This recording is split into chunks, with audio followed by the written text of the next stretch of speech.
जैसे ही गोपाल कांडा का बयान आता है कि रानिया विधानसभा जो जीती है वो मनोहर लाल खट्टर के आशीर्वाद से जीती है, तो अभय सिंह चौटाला को लेकर के गोपाल कांडा घेर रहे थे, तो साथ ही दीपेंद्र हुड्डा भी कूद गए और उन्होंने एकदम से प्रेस कॉन्फ्रेंस करते हुए अभय सिंह चौटाला पर आरोप लगा दिया कि बीजेपी को सत्ता में लाने वाला अभय सिंह चौटाला है, यानी कि ये दोनों मिले हुए थे। अब इसके ऊपर जो राजनीतिक विश्लेषक हैं वो कह रहे हैं कि दीपेंद्र हुड्डा के बाल हट के कारण से ही पहले सत्ता की दहलीज से वापस कांग्रेस चली गई और सत्ता की दहलीज पर बीजेपी हो गई। उन्होंने जो गलतियां चुनाव के दौरान की, टिकटों का वितरण को लेकर के की, नारनौल विधानसभा को लेकर के की, उन गलतियों की वजह से दीपेंद्र हुड्डा सीएम नहीं बन पाए हैं और अब उसका दोष अभय सिंह चौटाला पर लगा रहे हैं। अब इस बात को लेकर के जो जातीय समीकरण है, देखो जो चुनाव हुआ है 2024 का, इसमें कोई दोहराई नहीं है कि ये चुनाव जातीय समीकरणों पे हुआ है। यहाँ पर मुद्दों की बात नहीं हुई, यहाँ पर आगे क्या कुछ घोषणाओं में होने चाहिए ये मुद्दे पीछे छूट गए थे और चुनाव के वक्त पर, एन वक्त पर हरियाणा क्या जाट और नॉन जाट का जो चुनाव था वो जिन बाहर आ गया और कांग्रेस के हिस्से में जाट वोट बैंक और वहीं बीजेपी के जो हिस्से में था वो नॉन जाट वोट बैंक। इस बीच जो पहले समीकरण बन रहे थे, जो रविदास समाज वोट बैंक था वो कांग्रेस की तरफ था, लेकिन जैसे ही शैलजा की नाराजगी हुई वो भी बंट गया। अब आते हैं मेन टॉपिक के ऊपर, जिसके ऊपर अब दीपेंद्र हुड्डा पूरा प्रेस कॉन्फ्रेंस में आक्रामक नजर आ रहे थे। इस बात को समझते हैं, राजनीतिक विश्लेषक इस बात को समझा रहे हैं कि जैसे ही इनेलो कमजोर होगी उसका फायदा कांग्रेस को मिलेगा और अगर इनेलो मजबूत होगी तो कांग्रेस वहां पर ऑटोमेटिक, आप समझ सकते हैं। अब इनेलो यहां पर कमजोर होती चली गई और उसका फायदा भाजपा कांग्रेस को मिलता गया। अब यहां पर अगर रविदास समाज वोट बैंक होता तो कांग्रेस को और ज्यादा लाभ मिलता, लेकिन रविदास समाज यहां से चिटक गया तो इसलिए कांग्रेस को नुकसान हो गया।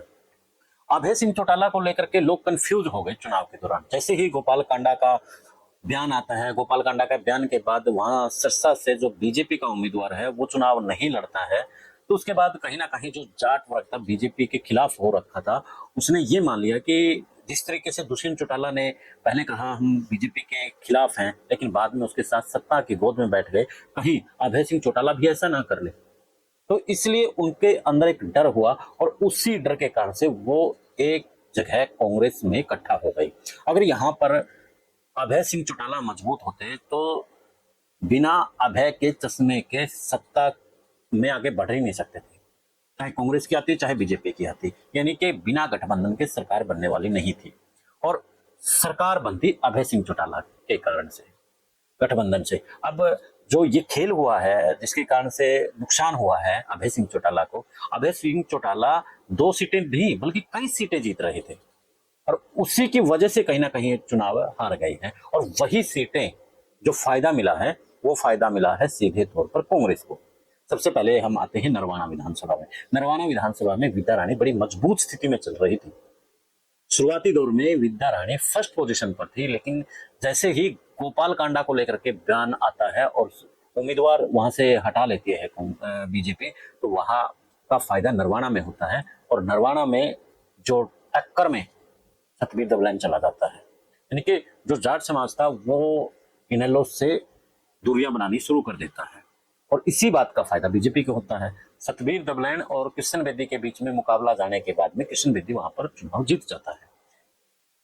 नरवाना के अलावा बरवाला में भी यही हुआ। बरवाला में जो संजना सातरोड थी वो भी मजबूत पोजीशन में थी, वो भी लग रही थी कहीं ना कहीं सीट निकाल जाएगी, लेकिन उसी कंफ्यूजिंग में कहीं ना कहीं नुकसान फिर इनेलो को हो गया।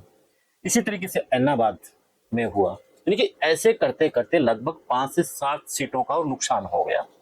उसी तरीके से जैसे जेजेपी 10 सीट के ऊपर आकर के खड़ी हो गई थी, इसी तरीके से 10 सीटों के ऊपर कहीं ना कहीं इनेलो खड़ी थी और वो जो वोट बैंक था वो जाकर के कांग्रेस में चला गया और कांग्रेस के 37 हो गए, नहीं तो कांग्रेस के 30 के ऊपर आकर के गाड़ी खड़ी हो गई थी। तो समझने वाली बात यही है कि दीपेंद्र हुड्डा की जो राजनीतिक गलतियां हैं उनकी वजह से पहले भी नुकसान कांग्रेस को हुआ है और आगे भी कांग्रेस को नुकसान होने की संभावना रहेगी।